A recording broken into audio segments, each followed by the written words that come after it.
যারা হাঁস খামার করে থাকেন বা হাঁসের বাচ্চা পালন করে থাকেন তাদের ভিতরে একটি কমন ভুল বাচ্চার খাদ্য ব্যবস্থাপনায়, বিশেষ করে ছোট অবস্থায় যে সমস্ত বাচ্চা থাকে সেই বাচ্চাগুলোকে আপনারা সরাসরি এই জাতীয় ফিড দিয়ে থাকেন শুকনো অবস্থায়। তবে এই শুকনো অবস্থায় ফিড যখন দেওয়া হয় তখন বাচ্চার এতে খেতে অসুবিধা হয় এবং গলার ভিতরে থেকে অনেক সময় বাচ্চা মারা যায়। তো সেই অবস্থা থেকে যেটা করতে হবে, পানির পাত্রে খাবার দিয়ে দিতে হবে এবং সেখান থেকে উঠিয়ে উঠিয়ে খাবে, যেমন আমরা এখন দেব।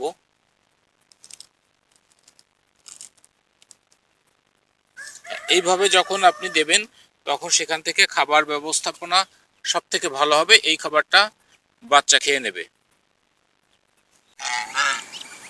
রাজহাঁস প্রাচীনকাল থেকে আমাদের দেশের গ্রামে রাজহাঁস বেশ পরিচিত একটি নাম। প্রায় প্রতিটি বাড়ি এই রাজহাঁস একসময় ছিল, তবে এখন জায়গার সংকুলনের কারণে এই রাজহাঁসের পরিমাণ কমে এসেছে। তবে বাণিজ্যিকভাবে কিছু খামার এখন পর্যন্ত উঠে এসেছে এবং সেখানে মোটামুটি লাভবান। তবে এর বিক্রয়ের জায়গা যদি তৈরি করা যায় তো সেক্ষেত্রে লাভবান হওয়া সম্ভব। তাছাড়া কিন্তু এই বাণিজ্যিকভাবে রাজহাঁস চাষ লাভবান হওয়া সম্ভব না, কারণ একটি রাজহাঁস উৎপাদনে যে পরিমাণ খাদ্য খরচ এবং ঔষধ খরচ সেই পর্যায়ে কিন্তু মার্কেটে বা বাজারে দাম পাওয়া যায় না। বাজারে দাম না পাওয়া যাওয়ার ফলে এই রাজহাঁস চাষ কিন্তু আস্তে আস্তে কমে গেছে।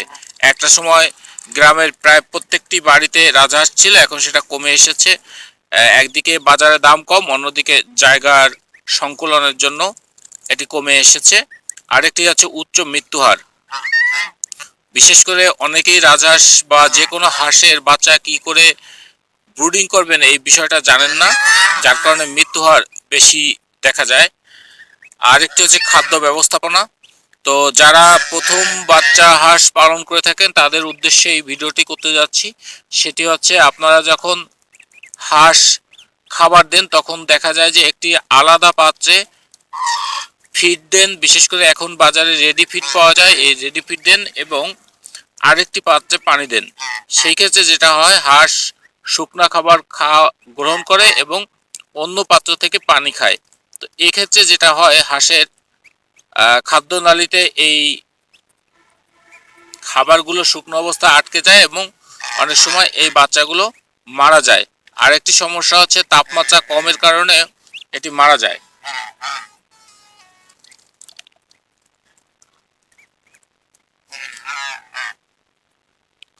তো যারা আপনারা হাঁস পালন করে থাকেন তাদের উদ্দেশ্যে বলি, আমরা আজকে যেভাবে দেখালাম, অর্থাৎ পানির পাত্রের ভিতরে আপনি রেডি ফিডগুলো যদি দিয়ে দেন তো সেই ক্ষেত্রে পানির নিচ থেকে হাঁসের বাচ্চা ঠোঁটের মাধ্যমে এই খাবার তুলে আনবে এবং পানি এবং খাবার একসাথে যখন খাবে তখন কিন্তু এদের খাদ্যনালী পরিষ্কার থাকবে, অর্থাৎ আটকে যাওয়ার সম্ভাবনা থাকবে না। এই আটকে যদি না যায় তাহলে কিন্তু এভাবে আপনার হাঁসের বাচ্চার মৃত্যু হার কিন্তু অনেক কমানো সম্ভব।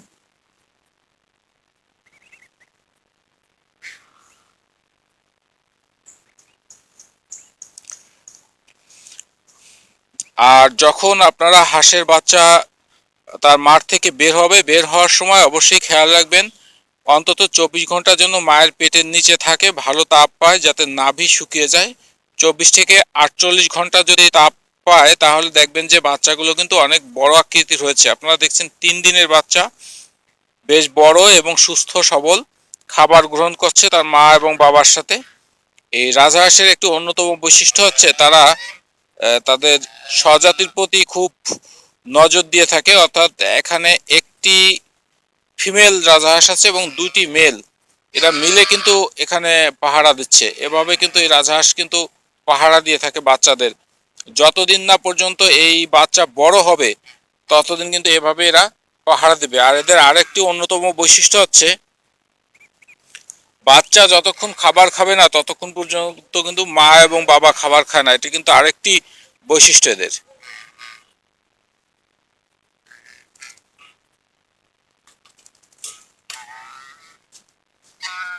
আমরা যেইভাবে আপনাদের আজকে দেখালাম এইভাবে যদি আপনি চেষ্টা করতে পারেন আপনার বাড়িতে, তাহলে কিন্তু আপনার হাঁসের বাচ্চা, শুধু রাজহাঁস না, যে কোনো হাঁসের বাচ্চা এইভাবে চেষ্টা করলে তার মৃত্যু হার কিন্তু অনেক অংশে কমানো সম্ভব।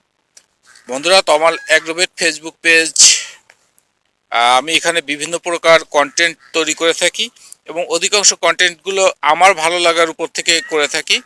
তো আপনাদের যদি কারো খারাপ লাগে সেটাও আমাদের জানাবেন, আর যদি এখানে ভালোও লেগে থাকে সেটাও আপনি আমাদের জানাতে পারেন। সবাই ভালো থাকবেন, সুস্থ থাকবেন।